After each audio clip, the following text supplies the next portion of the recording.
Coup de mou, pessimisme, optimisme, on en parle ou on n'en parle pas. Donc j'ai Martine qui me dit, Audrey, est-ce que ça t'arrive d'avoir des coups de mou? Bien entendu que ça m'arrive. Mais mes petits coups de mou, je les écoute, parce que c'est un signal de quelque chose.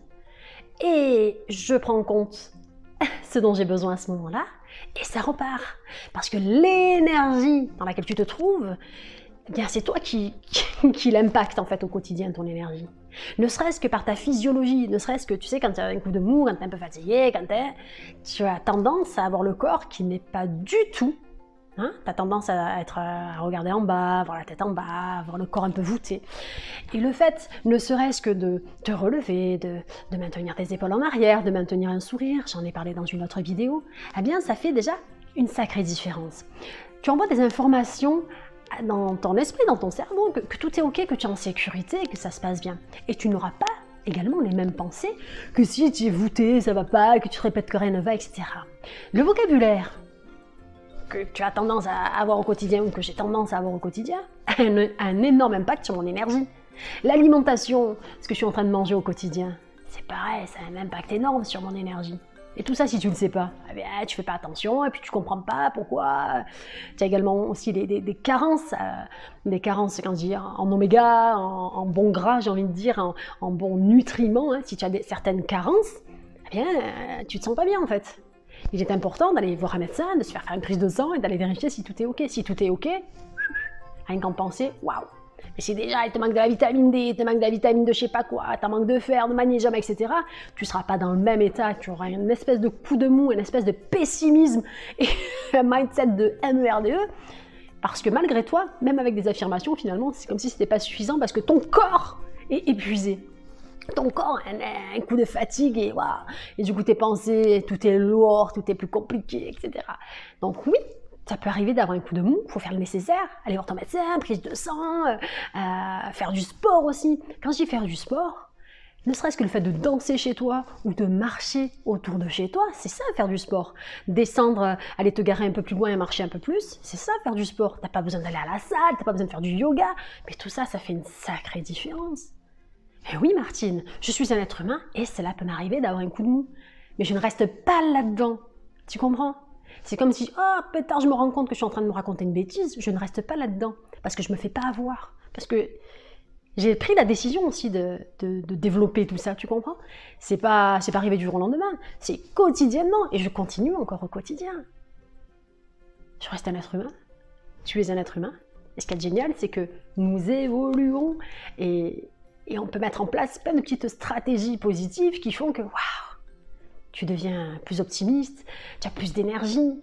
Mais tout ça, tu n'as pas plus d'énergie en faisant rien, en mangeant des trucs pas terribles, en regardant des informations qui te font du bourrage de crâne et du coup qui vont commencer à te faire penser des trucs pas terribles et qui vont te faire flipper même. Et puis c'est comme ça qu'on manipule les masses, en te racontant des bêtises et en te faisant peur, et en faisant des choses, voilà. Après ça s'appelle la manipulation de masse, après ça c'est une autre histoire. En tout cas, oui Martine, je réponds à ta question. Un coup de mou, c'est ok, mais ça dure pas, d'accord? Ça, c'est une première chose. Et si ça dure, ça veut dire que c'est nous, en tant qu'être humain, qui gardons ce truc. Ah, j'ai besoin de ça. Ah, comme ça, tu passes en mode victime et comme ça, tout le monde te plaint, etc. Je dis pas à toi particulièrement, mais en tout cas, le fait d'être en mode victime, je l'ai eu été pendant longtemps. Hein. Je racontais ma vie, je pleurnichais sur les traumatismes, etc., sur les choses qui m'étaient arrivées. Et puis j'étais là-dedans, et puis hop, j'avais des pensées là-dedans, et puis je repartais là-dedans. Et tout ça, c'était avant, tu comprends? C'était une ancienne version de moi. À ce moment-là, je n'étais pas consciente de ce que je faisais. Parce que si j'en avais eu conscience, je ne l'aurais jamais fait, tu comprends? Aujourd'hui, j'ai bossé, et je continue encore au quotidien, à bosser sur ça. Les coups de mou, c'est ok. Et chacun fait de son mieux.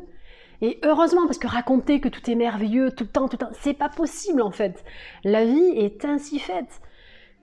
Ce qui fait que tu bouges, ce qui fait que tu te mets en mouvement, ce qui fait que tu évolues, ce sont les crises, ce sont le fait qu'il y a des trucs qui ne se passent pas exactement comme tu veux, c'est une espèce de frustration intérieure qui va te faire passer à l'action, c'est des questions que tu te poses aussi, comment je peux améliorer ma vie, quel est le sens de ma vie, qu'est-ce que je peux faire aujourd'hui pour me sentir bien, c'est toutes ces questions que tu te poses qui donnent du sens et qui te font bouger en fait. Hein, c'est le fait aussi de reprendre ses responsabilités. Ok, qu'est-ce que je peux faire pour moi? Qu'est-ce que je peux faire pour les autres? Voilà. Bon, le fait de partager ces vidéos, ça me booste. C'est quelque chose qui, je sais que ça permet à des personnes de se sentir mieux. Et ça pour moi, c'est très nourrissant. De me dire, waouh, je suis utile pour quelqu'un. Là, j'ai permis à une personne, peut-être 2 personnes, peut-être 20 personnes, peut-être 1000 personnes d'avoir le déclic, C'est génial.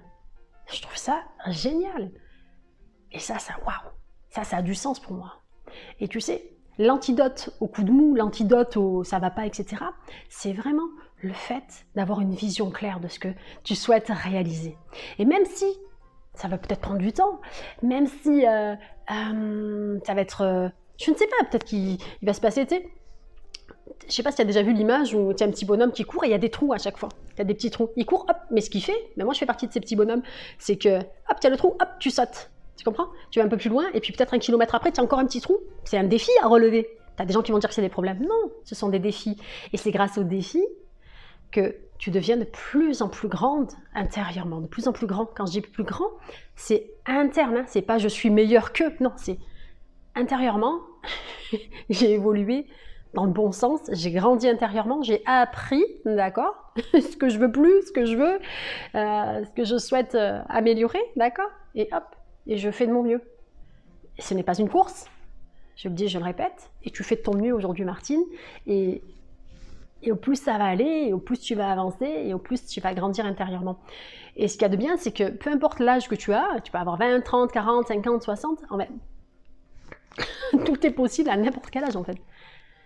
Et la transformation, elle peut être très rapide, si tu as décidé qu'elle était très rapide.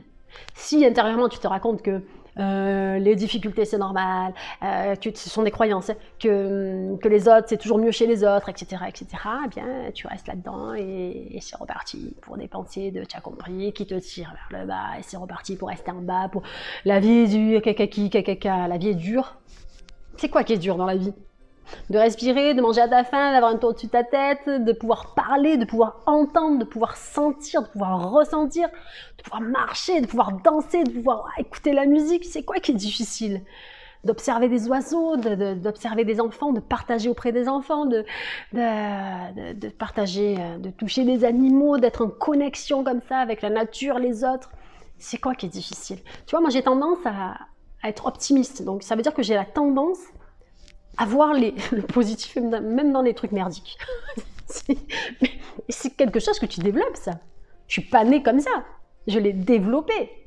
Et c'est ce qui fait qu'aujourd'hui, j'ai ma Good Vibes Academy. C'est ce qui fait qu'aujourd'hui, j'accompagne énormément de personnes qui ont envie justement de changer d'état d'esprit. Parce que je l'incarne, parce que c'est quelque chose... Je sais par où toutes les personnes que j'accompagne sont passées, puisque je suis passée par là. Mais c'est quelque chose qui m'anime. C'est la good vibe pour moi, dans de bonnes vibrations, c'est essentiel dans ma vie. Être dans la bonne énergie, c'est essentiel dans ma vie. Me faire du bien aux autres, c'est quelque chose d'essentiel dans ma vie. Ça me fait vibrer en fait. Et ça c'est bon, ça me nourrit, tu comprends? T'as la nourriture, t'as les nutriments, l'alimentation, et t'as aussi la nourriture affective, t'as aussi la nourriture spirituelle, et tout ça, ça me nourrit. Tout ça, ça me fait grandir. Voilà Martine, j'ai répondu à ta petite question. J'espère que j'ai été très claire. Si c'est pas le cas, tu me poseras une autre question et puis je répondrai peut-être encore différemment. En tout cas, c'est toujours fait avec le cœur et dans la good vibe. Voilà. Ici, c'était Audrey de la chaîne Les Good Vibes d'Audrey. Je vous envoie mes bonnes vibrations et en attendant, tu prends soin de toi dans tous les sens du terme et tu fais de ton mieux. Allez, à très très vite les Good Vibers.